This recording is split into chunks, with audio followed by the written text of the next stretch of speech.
We use a lot of live-action footage of lions running, walking, and hunting, and everyday life. There's a ton of documentaries that we were able to use. And there's some actual lions that came into the studio, and that really helped. To actually get right up front, close, a couple feet away from it. Joseph, a male lion, was pretty intimidating. You never forget that. It's always there, and you're in the back of your mind. Well, Mufasa, in the story, he had to feel like the strongest lion in the pride. When I was looking at Joseph, I was thinking, well, I've got to get this type of strength into these drawings.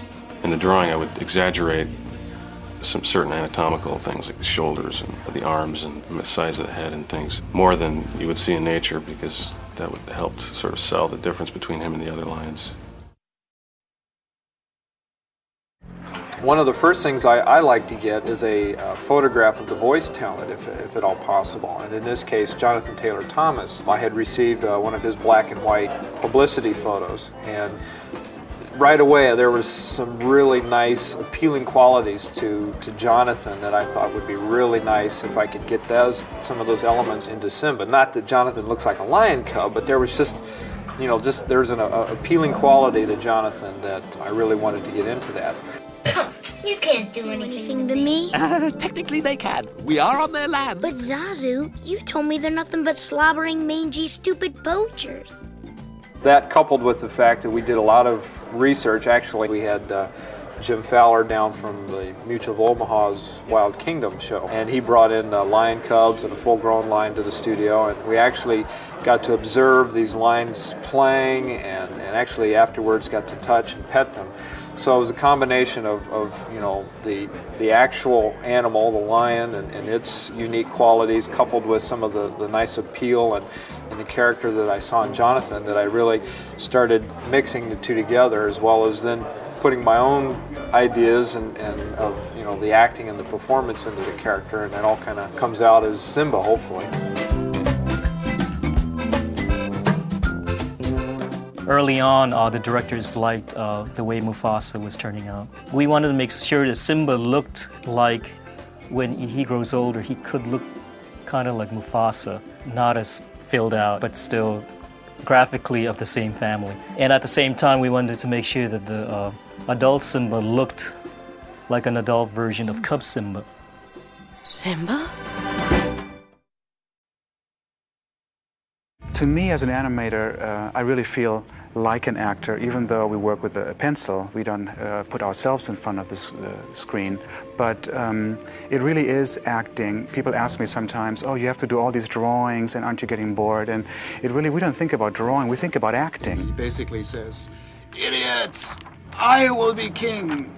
I'm trying to figure out who this character is and what he's going through emotionally at this point. And of course I work for a director. We've got the voice, Jeremy Irons does his part, but then I come in and I really put a performance on the screen. Precisely.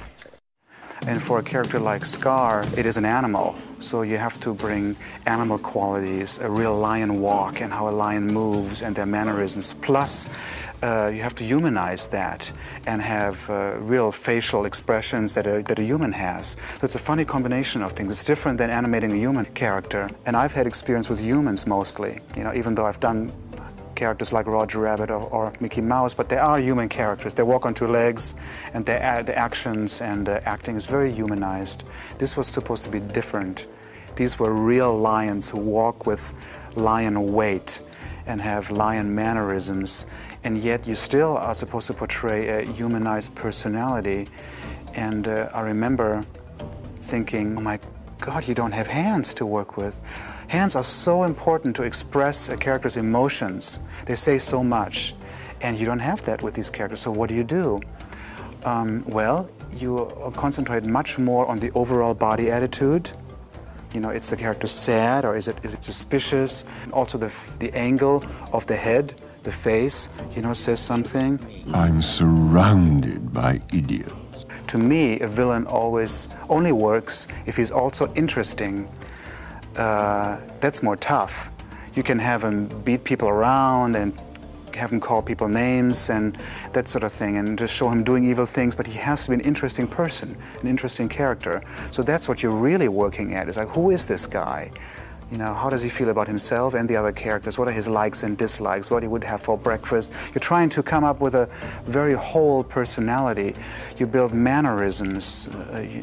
You know, you really, it's much more beyond than what you see on the screen in the way we analyze the character. So I always thought that a villain should be very, very interesting. You're so weird.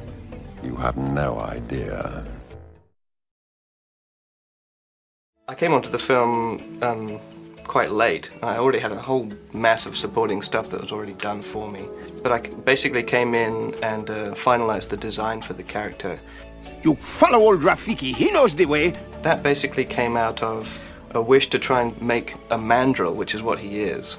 He's actually a sort of mutated mandrill. He's a mandrill with a tail. They don't really have tails, but he has a tail. They're really, really odd-looking animals, and if you just draw them straight, people don't believe you. So to try and make that grotesque face look believable was like the first challenge, I think, for me.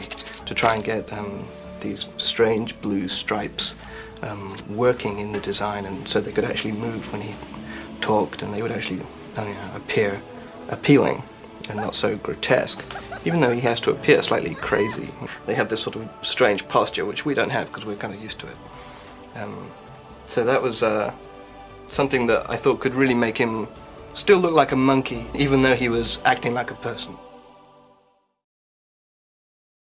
Timon, Pumbaa, what are you doing here? At your service, my liege. Pumbaa's kind of a friendly guy that really, they need each other. Pumbaa needs Timon, Timon needs Pumbaa. Don't worry, buddy, I'm here for you. Everything's gonna be okay. They're buddies, they're pals. They're kind of like Lenny and George from Grapes of Wrath, you know, the big dumb guy and the little guy that's always in charge and tells him what to do. Pumbaa has the physicality to stick up for Timon, and Timon has the brains to... Yeah, he's the one who thinks he knows where everything's going to be, and he just, oh, no, you just listen to me, Pumbaa. I'll tell you what it's going to be like. Jeez, it's a lion! Run, Pumbaa, move it! Hey, Timon, it's just a little lion. And Pumbaa has his moments where he comes across a lot more intelligent than you think he'll be. I always thought they were balls of gas burning billions of miles away. We work very closely together since we share a room. You know, I'll start a scene maybe because Pumbaa is such a large shape in the scene, and he's really kind of a walking stage for Timon since Timon's always on top of Pumbaa's nose or on his back or something like that. I'll start off by animating Pumbaa, but I'll always show Mike before I start. We'll act it out for each other.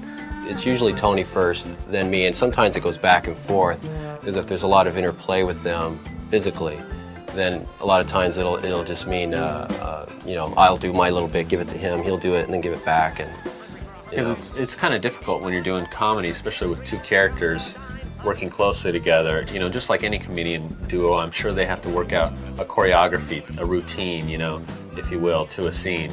That's what we have to do, only we're doing it 24 frames per second. Who's the brains in this outfit? My point exactly. Jeez, I'm fried. Let's get out of here and find some shade. Jim Fowler came to visit us and he brought a hornbill. So I got to touch the hornbill, you know, a lot of observation and up-close stuff, and, you know, so you could see every feather. I mean, not that I draw every feather, but it's nice to see everything.